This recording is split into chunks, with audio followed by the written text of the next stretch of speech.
आज आपको ये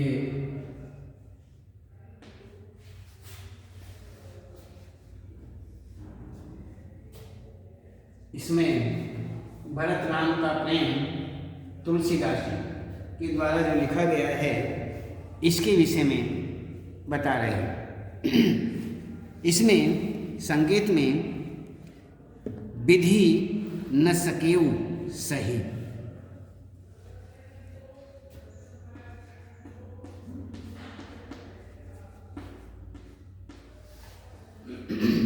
विधि न सकेऊ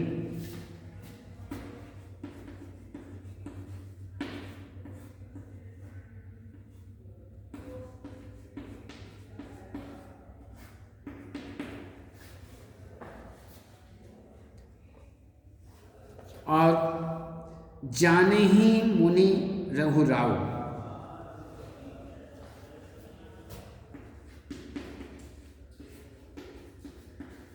जाने ही मुनि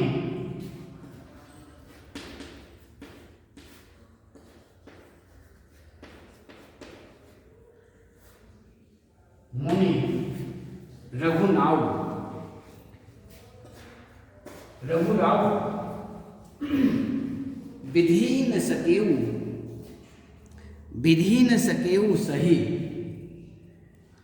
और जाने ही मुनि रघुराव। तो इसमें ये आपका हुआ संकेत, ये संकेत हुआ, ये हम आपको बता रहे हैं, इसके विषय में आज पढ़ेंगे। अब इसके साथ साथ संकेत के बाद हम देखेंगे यहाँ पर संदर्भ,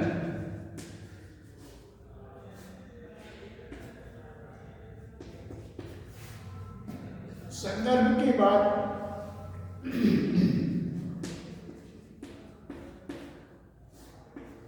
प्रसंग और प्रसंग के बाद में व्याख्या और व्याख्या के बाद में विशेष और विशेष के बाद काव्य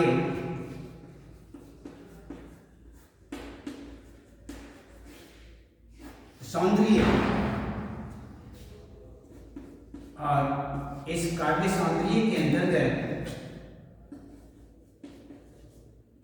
भाव सौंदर्य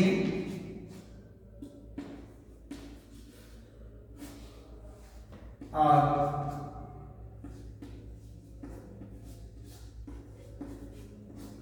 शिल्प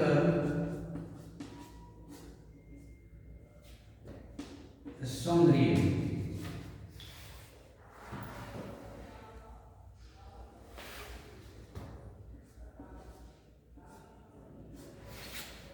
शिल्प सौंदर्य। संकेत विधि न सके सही डॉट डॉट डॉट जाने ही मुनि रघुराव। उसके बाद संकेत संदर्भ, संदर्भ के बाद प्रसंग, व्याख्या, विशेष, काव्य सौंदर्य, भाव सौंदर्य और शिल्प सौंदर्य। ये इसमें सभी आ जाता है।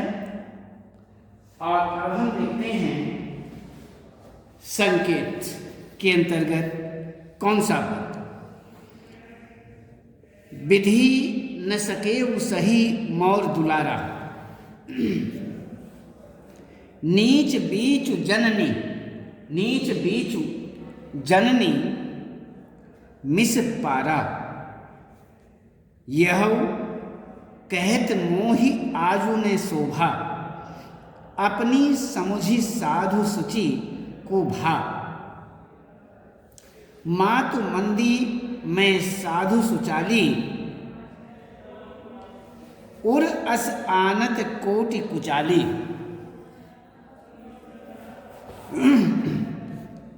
फरह की कोदव बाली सुसाली और मुक्ता प्रसव की संबुक काली। सपने हु तोसत ले सुन काहू मोर अभाग उदधी अवगाहू।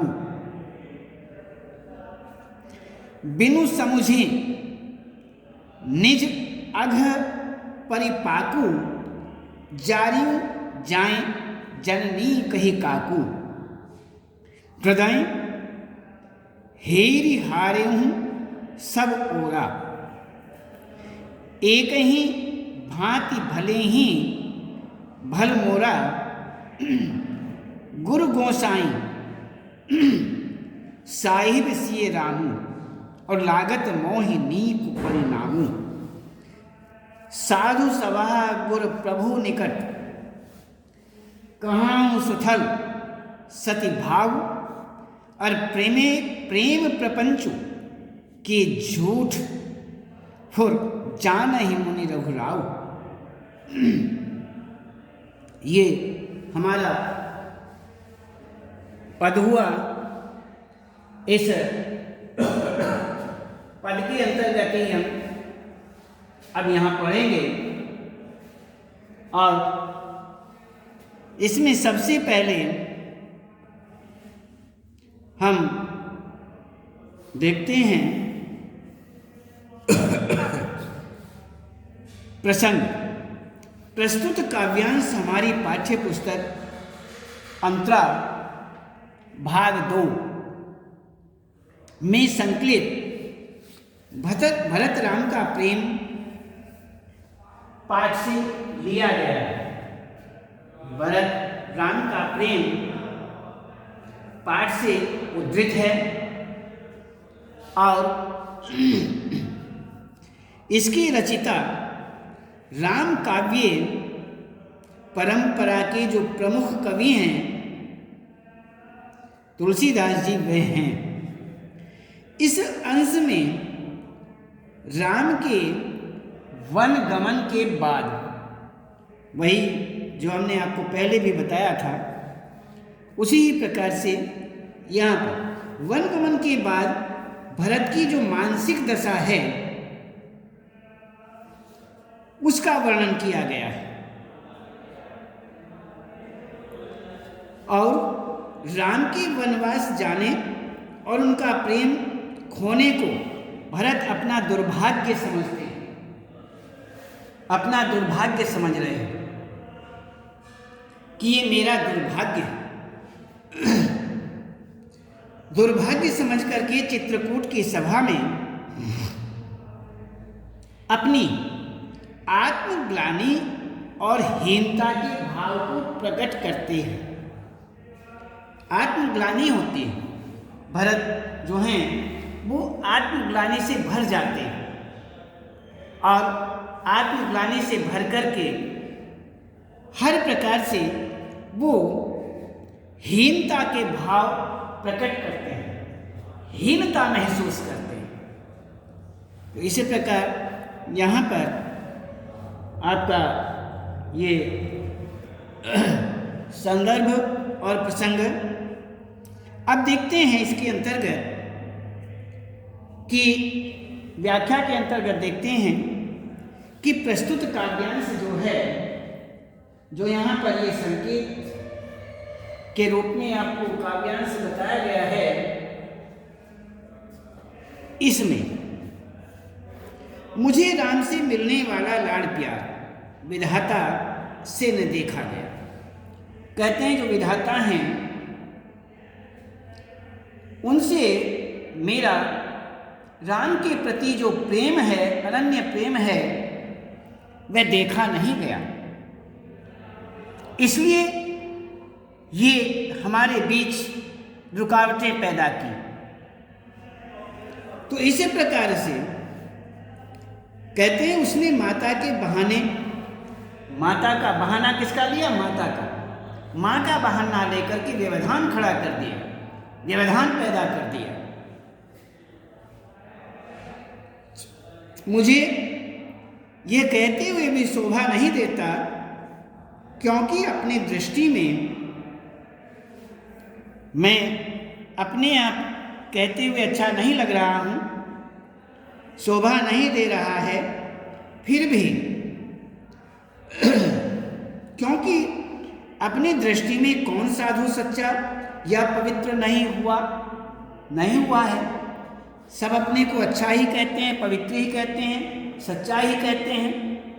कौन ऐसा कहता है कि मैं पवित्र नहीं हूँ, सच्चा नहीं हूँ? इसलिए अपने आप कहने में वह बात नहीं आती है। माता के कई नीच, मैं सदाचारी और साधु हूँ, ऐसा हृदय में लाना ही कठोर दुराचारों के समान है। अब मैं ये कहूँ कि माता जो हैं वह दुष्ट हैं, माता अच्छी नहीं हैं, तो माता नीच हैं, मैं सदाचारी हूँ, साधु हूँ, सज्जन हूँ, ऐसा मैं हृदय में लाऊं तो करोड़ों दुराचारों के समान माना जाता है। मैं ये भी नहीं कर सकता, ये भी ठीक नहीं है। क्या कोंदों की बाली से उत्पन्न धान फल सकता है? क्या काली घोंगी से मोती उत्पन्न हो सकता है? इन सब के लिए मैं किसी को स्वप्न में भी लेश मात्र भी दोष नहीं देता। मैं किसी को दोषी नहीं ठहरा रहा हूँ, किसी भी प्रकार से मैं दोष नहीं दे रहा हूँ। मैं कौन दोषी, दोष देने वाला? मैं किसी को कुछ नहीं कहता। तो यहाँ पर हर प्रकार से मैं अपनी ओर से किसी को दोषी नहीं ठहराता। तो इसी प्रकार मेरा अभाग्य ही अथाह समुद्र है। कहते हैं जो मेरा अभाग्य है, अर्थात मेरा भाग्य जो है वही मेरे विपक्ष में है, वही मेरा साथ नहीं दे रहा है। मैं किसी को क्या कहूँ? तो मैं अपने पापों का जो परिणाम है समझे बिना ही कटु वचनों से माता से व्यर्थ ही रुष्ट हूँ कि विधि न सके सही मोर दुलारा, नीच बीच जननी मिस पारा। यह कहत मोहि आजु न शोभा, अपनी समझी साधु सुचि को भा। मातु मंदी में साधु सुचाली, उर अस आनत कोटि कुचाली। फरह कि कोदव बाली सुचाली, सुसाली अर मुखता प्रसव की संबुक काली। अर सपने हु दोसत ले सुन काहू, मोर अभाग उदधि अवगाहू। बिनु समझे निज अघ परिपाकू, और जारियू जाए जननी कहीं काकू। तो इसी प्रकार से यहाँ पर हृदय में माता से व्यर्थ ही रुष्ट हूँ, ये भी बात बनने वाली नहीं।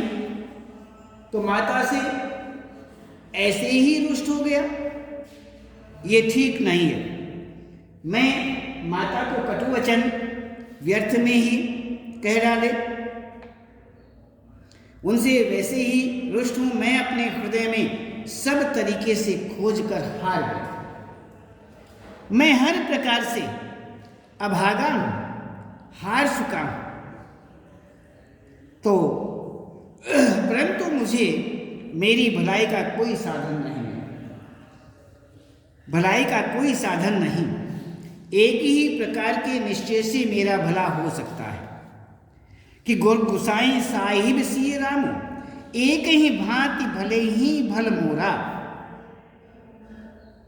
कहते हैं एक ही उपाय से मेरा भला हो सकता है, मेरी भलाई हो सकती है।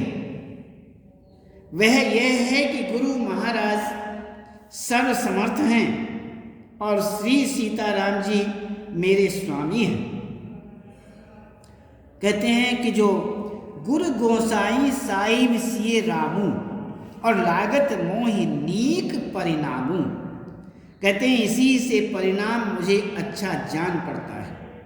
बस जो महाराज हैं, गुरु महाराज हैं, वही सर्वसमर्थ हैं और श्री सीताराम जी जो हैं, श्री राम जो हैं, वो मेरे स्वामी हैं। बस इसी से परिणाम मुझे अच्छा जान पड़ता है, इसके अलावा मेरे लिए कोई अच्छाई नहीं। साधुओं की सभा में साधु सभा गुर प्रभु निकट कहाँ हूँ सुथल सती भाव और प्रेम प्रपंच की झूठ फुर जान ही मुनि रघुराव। कहते हैं साधुओं की सभा में गुरु और स्वामी के समीप में इस पवित्र तीर्थ स्थान में सत्य भाव से कहता हूँ कि मेरे कथन में सच्चा प्रेम छिपा है। मैं किसी भी प्रकार से हृदय से भी झूठ नहीं बोल रहा हूँ या छल कपट नहीं कर रहा हूँ। मेरे हृदय में, मेरी सच्चाई में, मेरे प्रेम में, मेरे कथन में किसी भी प्रकार से झूठ समाया हुआ नहीं है। इसे सर्वज्ञ मुनि वशिष्ठ जी और अंतर्यामी जो मेरे श्री राम प्रभु हैं वही जानते हैं। तो मैं कभी भी झूठ नहीं बोल रहा हूँ। तो इसी प्रकार से यहाँ पर जो भरत हैं वो इस बात को कह रहे हैं। तो ये हुआ हमारा विधि न सकेव सही जाने ही मुनि रघुराव। इस पद की व्याख्या, इस अब ये बताया ना संकेत, संदर्भ, प्रसंग और व्याख्या। इसके बाद हम देखते हैं इसमें विशेष के अंतर्गत भरत की जो मानसिक दशा है उस मानसिक दशा को व्यक्त किया गया। इस काव्यांश में जो मानसिक दशा, उस मानसिक दशा का यहाँ पर विशेष रूप से वर्णन किया गया है और यहाँ पर अनुप्रास अलंकार का चमत्कार हुआ है। अनुप्रास अलंकार है और दोहा चौपाई छंद हैं और अवधि भाषा है। अब ये हुआ हमारा विशेष और इसके बाद देखते हैं हम काव्य सौंदर्य। काव्य सौंदर्य के अंतर्गत भाव सौंदर्य और शिल्प सौंदर्य। इसके अंतर्गत देखते हैं, हमने आपको बताया था कि भाव सौंदर्य में यहाँ कवि जो हैं, रचयिता जो हैं, वो किस भाव को व्यक्त कर रहे हैं, किस भाव को व्यक्त करना चाहते हैं, उनकी क्या अभिव्यक्ति है भाव के प्रति, वो बताया जाता है। और अन्य शिल्प सौंदर्य के अंतर्गत बताते हैं कि इसमें छंद, रस, छंद, अलंकार आदि इसमें कौन कौन से हैं, तो ये बताते हैं। तो सबसे पहले हम देखते हैं भाव सौंदर्य। भरत द्वारा श्री राम के प्रति अपना अनन्य प्रेम प्रकट करने का भाव यहाँ पर व्यक्त हुआ है। तो इसी प्रकार से हम ये जानते हैं। तो इसमें हमने आपको भाव सौंदर्य और शिल्प सौंदर्य के अंतर्गत ये बात बताई। इसमें भाव सौंदर्य के अंतर्गत भरत द्वारा श्री राम के प्रति अपना अनन्य प्रेम प्रकट करने का भाव व्यक्त हुआ है। और भरत श्री राम के वनवास को अपना दुर्भाग्य, विधाता की जो लीला है, और अपना किंचित दोष न होने का हर प्रकार से विश्वास दिलाया है, विश्वास दिला रहे हैं। कहते हैं कि मैं किसी भी प्रकार से दोषी नहीं हूँ, मेरा मन बिल्कुल भी दोषी नहीं है, तो ये विश्वास दिलाते हैं और विधाता की लीला बताते हैं। ये विधाता की लीला है कि इसमें माता को माध्यम बना करके ऐसा सब कुछ हुआ है। तो इसमें शिल्प सौंदर्य के अंतर्गत अवधी भाषा की शब्दावली का प्रयोग है। काव्यांश चौपाई छंद में तथा अंतिम 2 पंक्तियों में दोहा छंद बताया गया है। काव्यांश में अनुप्रास अलंकार की छटा दर्शनीय है और इसमें काव्यांश में गेयता का गुण विद्यमान है। माधुर्य गुण एवं शांत रस माना जाता है, शांत रस है। फरहा की कौदव काली में उदाहरण तथा अभाग उद्धि में रूपक अलंकार है। तो इसी प्रकार से यहाँ पर काव्य सौंदर्य के अंतर्गत भाव सौंदर्य और शिल्प सौंदर्य हुआ।